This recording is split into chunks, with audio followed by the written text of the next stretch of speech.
गुरु प्यारी साध संगत जी, राधा स्वामी जी। आज 28 तारीख को बाबा जी और हजूर जी ने शाम 4 बजे सवाल जवाब का कार्यक्रम किया। उसका यह छोटा सा वीडियो हम आपके लिए लेके आए हैं। शुरू करने से पहले दोस्तों आपसे बेनती है कि हमारे इस चैनल को सब्सक्राइब कर लें और वीडियो के नीचे एक प्यारा सा कमेंट जरूर कर दीजिएगा।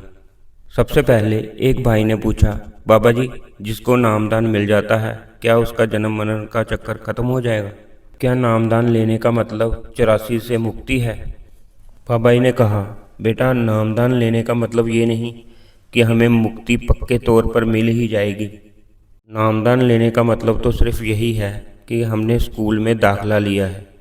लेकिन अगर हम स्कूल में दाखिला लेने के बाद स्कूल भी जाएं और पढ़ाई ही ना करें तो पास कैसे होंगे? नाम लेने का फ़ायदा तभी मिलेगा जब हम बताए गए रास्ते के अनुसार चलेंगे और सच्ची लगन से भजन सिमरन की कमाई करेंगे, नहीं तो नामदान लेने का कोई फ़ायदा नहीं है। फिर किसी ने पूछा था, बाबा जी अगर हमसे कोई गलती हो जाए तो क्या हमें उसकी माफ़ी मिलेगी? क्या मालिक हमें माफ़ करेगा? बाबा जी ने कहा, बेटा सबसे गलतियां होती हैं, हम सब गलतियां करते हैं। यहाँ कोई ऐसा नहीं है जिसने गलती ना की हो। इंसान है ही गलतियों का पुतला। अगर हमसे कोई गलती ना होती तो हम यहाँ क्यों बैठे होते? बाबा जी ने समझाया कि बेटा मालिक के दरबार में तो है ही बख्शिश, लेकिन मालिक बख्शिश तब करेगा अगर हम गलतियों से सीख लेंगे और दोबारा उस गलती को ना दोहराएंगे। हम बार बार गलतियाँ करते हैं और बार बार वही गलतियाँ दोहराते हैं। माफ़ी भी मांगने के बावजूद भी हम दोबारा वह गलती कर देते हैं। इसलिए हमने अपनी गलती से सीखना है और दोबारा उस गलती को नहीं दोहराना। फिर किसी ने सवाल किया कि बाबा जी अगर भजन सिमरन करते समय हमें उनीदापन यानी सुस्ती आने लगे और थोड़ी थोड़ी नींद आने लगे तो क्या उसका फ़ायदा उठाया जा सकता है? क्या उससे कोई फ़ायदा होता है? बाबा जी मुस्कुराए और बोले कि बेटा नींद का भला क्या फ़ायदा होगा? और फिर बाबा जी ने समझाया कि बेटा सबसे पहले ये समझना ज़रूरी है कि उस समय हमारी सूरत ऊपर चढ़ रही है जहाँ हमें नींद आ रही है। जब हमें यह फ़र्क ही नहीं मालूम होगा कि हमें नींद आ रही है जहाँ हमारी सूरत चढ़ रही है तो हम क्या फ़ायदा उठा सकते हैं? इसलिए जब भी हमारी दोबारा आँख खुले तो हमें दोबारा भजन सिमरन पे उसी तरह बैठ जाना चाहिए जैसे पहले बैठे थे। फिर एक बहन ने कहा कि बाबा जी हम 3 बहनें हैं। बाबा जी ने समझाया, बेटा यह तो अच्छी बात है, लड़कियां कौन सी लड़कों से कम हैं? अगर सबसे ज़्यादा कोई माँ बाप की सेवा करता है तो वह बेटियां ही होती हैं। फिर बाबा जी ने कहा, मुंडे गली दे गुंडे। इस बात पे सारी संगत हंसना शुरू हो गई। फिर बहन ने कहा, बाबा जी मैं घर से दूर रहती हूँ, मेरे मम्मी पापा मेरे दादा दादी को मेरी ज़रूरत होती है तब मैं उनके पास नहीं होती और मुझे इस बात का बहुत दुख होता है। बाबा जी ने समझाया कि बेटा घर के अलावा भी हमारी जिम्मेवारियां हैं। आज अगर हम घर से दूर हैं तो इसीलिए दूर हैं कि हमें अपने पैरों पे खड़ा होना है और पैरों पे खड़े होके बाद में हमने अपने माँ बाप की जिम्मेवारियां भी निभानी हैं और दादा दादी की सेवा भी करनी है। और जब हम अपने पैरों पे खड़े होंगे तब हमारे माँ बाप को सबसे ज़्यादा खुशी होगी। फिर किसी ने कहा कि बाबा जी मेरा बेटा हमारी बात नहीं मानता और गलत संगत में पड़ के गलत रास्ते पे चला गया है, हम उसे कैसे समझाएं? बाबा जी ने कहा, बेटा बच्चे जब बड़े हो जाते हैं तो उन्हें प्यार से ही समझाना चाहिए। प्यार में बड़ी ताकत होती है। जब आप उसे समझाएंगे तो आस्ता आस्ता वह अपने आप ठीक हो जाएगा। फिर एक बहन ने कहा कि बाबा जी मैं किसी से बुरा नहीं करती और ना ही किसी के बारे में बुरा सोचती हूँ, लेकिन लोग मेरा फ़ायदा उठा लेते हैं और मेरे साथ ही हमेशा गलत होता है और जब अपने ही ऐसा करते हैं तो बहुत तकलीफ़ होती है। बाबा जी आप मुझे समझाएं कि उस समय मुझे कैसे हैंडल करना चाहिए। बाबा जी ने समझाया, बेटा दुनिया जैसा भी करे लेकिन आपको ठीक रहना है और आपको ठीक होके चलना है। बाबा जी ने समझाया, बेटा हर एक के कर्म अलग अलग हैं और हर एक के कर्मों का हिसाब हर एक को अलग अलग ही देना पड़ेगा। इसलिए हमें अपने कर्मों को ठीक रखना है, हमें अपनी तरफ से ठीक होकर चलना है, बाकी जो जैसा करता है वह मालिक देख लेंगे। एक भाई ने कहा कि बाबा जी अगर बार बार किसी चीज़ में कोशिश करने के बावजूद भी सफलता ना मिले तो क्या करना चाहिए? मैं बार बार कोशिश करता हूँ और हर बार असफल हो जाता हूँ। बाबा जी ने समझाया कि बेटा, मेहनत और कोशिश कभी बेकार नहीं जाती। मालिक बख्शिश जरूर करता है। कभी हमें जल्दी फल मिल जाता है और कभी टाइम लगता है। यह हमारे कर्मों के ऊपर निर्भर है। इसलिए हमें मेहनत और कोशिश कभी नहीं छोड़नी और हमें हमेशा मेहनत करते रहना है। फिर एक बहन ने कहा कि बाबा जी, आप गुस्सा क्यों करते हो इतना? बाबा जी कहते, बेटा, मैंने कब किया गुस्सा?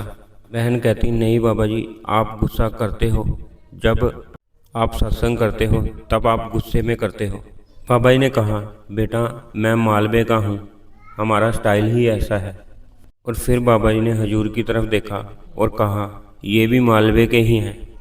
इस बात पे संगत हंसना शुरू हो गई। फिर बहन ने पूछा, बाबा जी, हजूर जी कहाँ से हैं?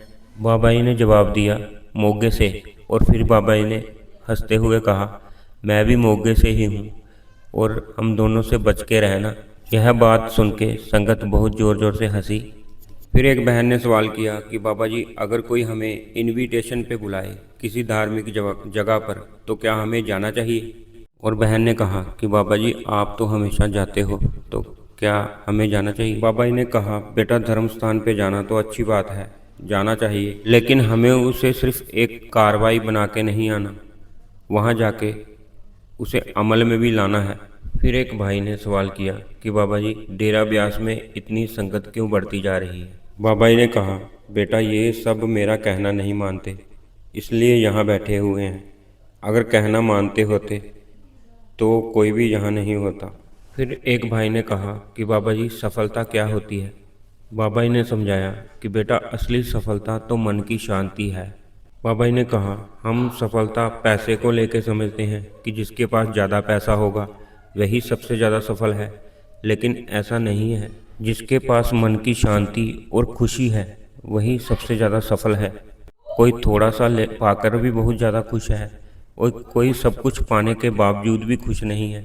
फिर किसी ने कहा कि बाबा जी, मैंने 20 साल हो गए नामदान लिए हुए, लेकिन भजन सिमरन में मेरा मन नहीं लगता। मैं कोशिश तो करती हूँ, लेकिन फिर भी भजन सिमरन नहीं हो पाता। बाबा जी ने कहा, बेटा, हम कह देते हैं कि हमसे हो नहीं पाता और हम कोशिश ही नहीं करते, चाहे हो पाए चाहे ना हो पाए, लेकिन जब तक हम कोशिश नहीं करेंगे तब तक हम भजन सिमरन पे कैसे बैठ पाएंगे? और अगर हम यह सोच के बैठ जाएं कि हमारे हिस्से का भजन सिमरन कोई और कर लेगा, तो ऐसा नहीं है, करना हमें ही पड़ेगा। और फिर बाबा जी ने हजूर जी का उदाहरण देके समझाया। हजूर जी कहा करते थे कि मन लगे या ना लगे, हमें अपनी जिम्मेदारियां समझकर बैठना है और इस चीज़ की हमें गिनती नहीं करनी। फिर एक भाई ने कहा, बाबा जी, कुछ सत्संगी लोग कहते हैं कि वह रात 1 बजे उठकर भजन सिमरन पर बैठ जाते हैं और फिर सुबह 3 बजे तक भजन सिमरन करते हैं और फिर 3 बजे सो जाते हैं। बाबा जी, क्या ऐसा करना ठीक है? यह तरीका ठीक है? बाबा जी ने समझाया, बेटा, मालिक को याद करने के लिए कोई समय की ज़रूरत नहीं होती है। जब भी हमें टाइम मिलता है हमें मालिक को याद करना चाहिए।